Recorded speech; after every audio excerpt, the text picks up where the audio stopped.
আসসালামু আলাইকুম। বিডিভিউজ ইনফোটেইনমেন্টে স্বাগত জানাচ্ছি। আমি শরফি দিবা। আজ জানাবো সমরাস্ত্র প্রতিরক্ষা বিষয়ক গুরুত্বপূর্ণ কিছু খবর।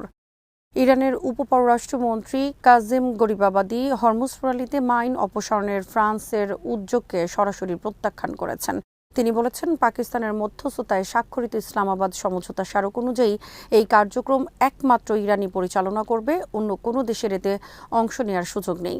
গরিবাবাদী এই মন্তব্য করেন যখন ইমানুয়েল ম্যাক্রো ঘোষণা দেন যে ফ্রান্স ও ওমান যৌথভাবে এবং আন্তর্জাতিক অংশীদারদের সমন্বয়ে হরমুজ প্রণালীতে মাইন অপসারণের উদ্যোগ নেবে, যাতে গুরুত্বপূর্ণ এই নৌপথে নিরাপদ ও বাধাহীন জাহাজ চলাচল নিশ্চিত করা যায়।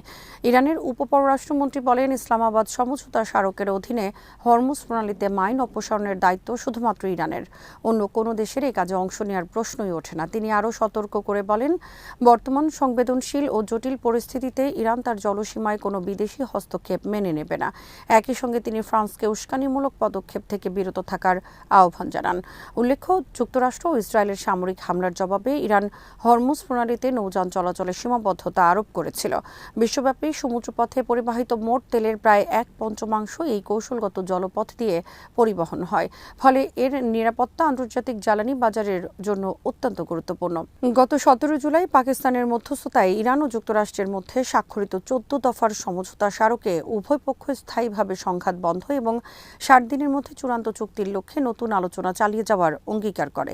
চুক্তি অনুযায়ী ইরানকে অন্তত 60 দিনের জন্য বাণিজ্যিক জাহাজের টোলমুক্ত চলাচল নিশ্চিত করতে হবে এবং 30 দিনের মধ্যে হরমুজ প্রণালীতে পূর্ণাঙ্গ নৌ চলাচল পুনঃস্থাপন করতে হবে। তবে তেহরান স্পষ্ট করেছে, যুদ্ধ পূর্ব পরিস্থিতিতে পুরোপুরি ফিরে যাওয়া হবে না এবং প্রণালীর উপর নিজেদের সার্বভৌম অধিকার বজায় রাখবে।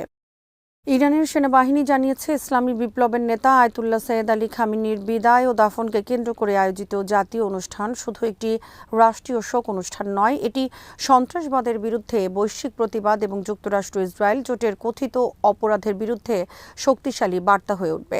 আজ এক সংবাদ সম্মেলনে ইরানের সেনাবাহিনীর মুখপাত্র ব্রিগেডিয়ার জেনারেল মোহাম্মদ আকরুমি নিয়া একথা বলেন। তিনি জানান, জাতীয় পর্যায়ের এই অনুষ্ঠানে সর্বাত্মক সহায়তা দিতে সেনাবাহিনী ইতোমধ্যে ব্যাপক প্রস্তুতি সম্পন্ন করেছে।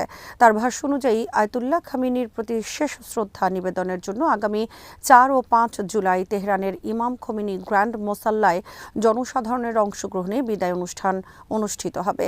এরপর 6 জুলাই রাজধানী তেহরান এবং 7 জুলাই কোম শহরে জানাজার শোভাযাত্রা অনুষ্ঠিত হওয়ার কথা রয়েছে। সর্বশেষ 9 জুলাই মাশহাদের ইমাম রেজা মাজার প্রাঙ্গণে তাকে দাফন করা হবে। আকরুমি নিয়া বলেন, ইরানের জনগণ সবসময় দেশের নেতৃত্বের প্রতি কৃতজ্ঞ ও অনুগত থেকেছে। তাই দেশের বিভিন্ন প্রান্তের মানুষের পাশাপাশি বিশ্বের বিভিন্ন দেশের সমর্থক ও অনুরাগীরাও এই বিদায় অনুষ্ঠানে অংশ নিয়ে এক ঐতিহাসিক গণসমাবেশের সৃষ্টি করবেন বলে তিনি আশা প্রকাশ করেন। তিনি আরও বলেন, সেনাবাহিনী দেশের জনগণের সঙ্গে কাঁধে কাঁধ মিলিয়ে এই জাতীয় অনুষ্ঠানে অংশ নেবে এবং নিরাপত্তা ও সার্বিক ব্যবস্থাপনায় নিজেদের দায়িত্ব পালন করবে। এ লক্ষ্যে প্রয়োজনীয় সব ধরনের প্রস্তুতি গ্রহণ করা হয়েছে। ইরানের সেনাবাহিনীর দাবি, এই বিদায় অনুষ্ঠান শুধু জাতীয় শোক প্রকাশের মধ্যেই সীমাবদ্ধ থাকবে না, বরং এটি আন্তর্জাতিক পরিমণ্ডলে একটি গুরুত্বপূর্ণ রাজনৈতিক ও প্রতীকী বার্তা বহন করবে। যুক্তরাষ্ট্রের প্রেসিডেন্ট ডোনাল্ড ট্রাম্প দাবি করেছেন, ইরান আলোচনার জন্য আনুষ্ঠানিকভাবে বৈঠকের অনুরোধ করেছে এবং সেই বৈঠক মঙ্গলবার কাতারের রাজধানী দোহায় অনুষ্ঠিত হবে। সোমবার নিজের সামাজিক যোগাযোগ মাধ্যম ট্রুথ সোশ্যালে তিনি লেখেন, ইরান বৈঠকের অনুরোধ করেছে। আগামীকাল দোহায় সেই বৈঠক অনুষ্ঠিত হবে। তবে তিনি বৈঠকে কারা অংশ নেবেন বা কী বিষয় নিয়ে আলোচনা হবে সে সম্পর্কে বিস্তারিত কিছু জানাননি। ট্রাম্পের এই ঘোষণাটি এমন এক সময় এসেছে যখন ইরান এর আগে যুক্তরাষ্ট্রের সঙ্গে কোনো কারিগরি বা বিশেষজ্ঞ পর্যায়ের বৈঠকের পরিকল্পনা থাকার বিষয়টি অস্বীকার করেছিল। তেহরানের পক্ষ থেকে জানানো হয়েছিল, যুদ্ধ পরবর্তী সমঝোতা বাস্তবায়ন নিয়ে কোনো আনুষ্ঠানিক আলোচনা নির্ধারিত হয়নি। এদিকে যুক্তরাষ্ট্র ও ইরানের মধ্যে সাম্প্রতিক সমঝোতার পর উভয় দেশ সামরিক হামলা বন্ধ রাখতে সম্মত হয়েছে। এই সমঝোতার পর প্রথমবারের মতো ইরান ও ওমান প্রণালী সংক্রান্ত নিরাপত্তা ও নৌ চলাচল নিয়ে আলোচনা করেছে। বিশেষ করে বিশ্ব জ্বালানি বাণিজ্যের জন্য অত্যন্ত গুরুত্বপূর্ণ হরমুজ প্রণালীর নিরাপত্তা নিশ্চিত করার বিষয়টি আলোচনায় গুরুত্ব পেয়েছে। হোয়াইট হাউসের মুখপাত্র ক্যারোলিন লেভিট পরে ফক্স নিউজকে জানান, মার্কিন বিশেষ দূত স্টিভ উইটকফ এবং প্রেসিডেন্ট ট্রাম্পের উপদেষ্টা ও জামাতা জারেড কুশনার চলতি সপ্তাহে উচ্চ পর্যায়ের বৈঠকে অংশ নিতে দোহা সফর করবেন। যদিও তিনি স্পষ্ট করে বলেননি এই সফর ট্রাম্প ঘোষিত ইরান যুক্তরাষ্ট্র বৈঠকের অংশ কিনা।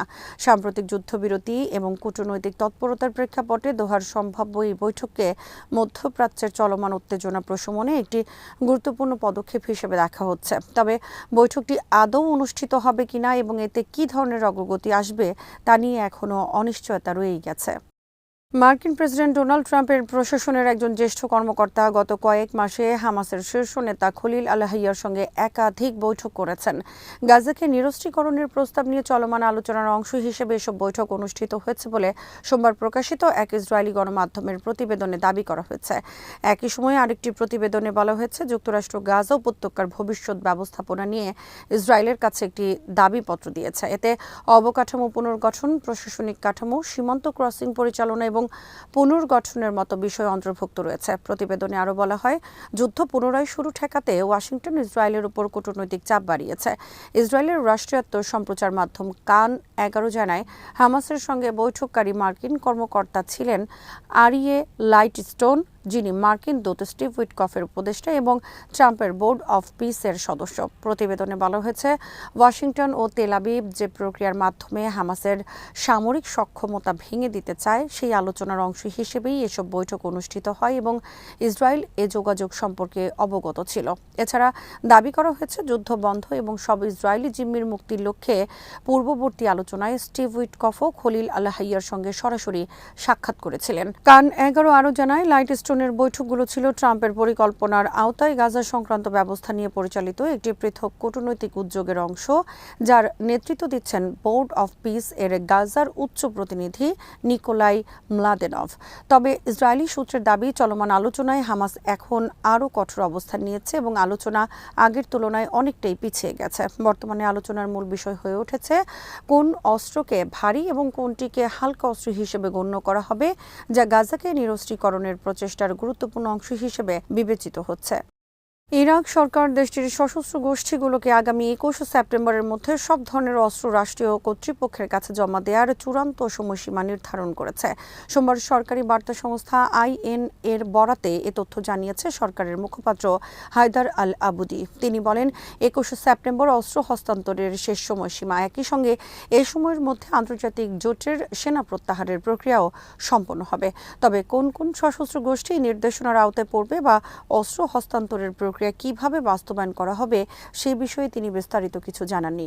ইরাকে দীর্ঘদিন ধরে বিভিন্ন সশস্ত্র গোষ্ঠীর উপস্থিতি দেশটির নিরাপত্তা ও রাজনৈতিক স্থিতিশীলতার জন্য বড় চ্যালেঞ্জ হিসেবে বিবেচিত হয়ে আসছে।